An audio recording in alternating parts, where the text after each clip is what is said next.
Am I the only one that didn't know about the dark shadows lurking in the corners of Soviet-era sleep science? Or how far the human mind can descend into madness when deprived of slumber? Picture this, the late 1940s, a covert Soviet facility. 5 prisoners, promised freedom, agree to an experiment to stay awake for 30 days using an experimental gas. The first few days were uneventful, but by the 5th day the subjects showed severe psychological disturbances, paranoia, hallucinations. They stopped talking to the researchers, whispering into the mics, trapping themselves in their own minds. As days passed, the horror escalated. They mutilated themselves, smearing the observation windows with paper and their own blood to block the view inside. When the gas was finally turned off, what greeted the researchers was beyond the realms of known science or sanity. The subjects weren't human anymore, not in mind, perhaps not even in body. They fought against sleep with a primal ferocity, begging to be kept awake, terrified of the horrors that awaited in their dreams. Was it the deprivation, the gas, or had they touched something deeper, darker, something fundamentally twisted within the human psyche?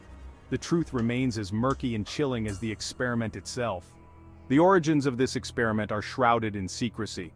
Soviet scientists were driven by a desire to understand the limits of human endurance and the potential for creating super soldiers. During the Cold War, the stakes were high, and the ambitions of military research knew no bounds. The experiment was a desperate attempt to gain an edge over the West. The prisoners selected for the experiment were political dissidents, individuals deemed expendable by the state. Their desperation for freedom made them willing participants in this nightmarish trial. Initially, the subjects were hopeful, but as the days dragged on, their unease grew. The gas kept them awake, but it also began to erode their sanity.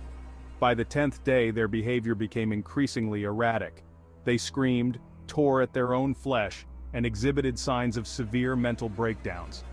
The researchers were alarmed but continued to monitor the subjects closely, documenting every disturbing detail. When the gas was finally turned off on the 15th day, the researchers entered the chamber, expecting to find the subjects in a state of exhaustion.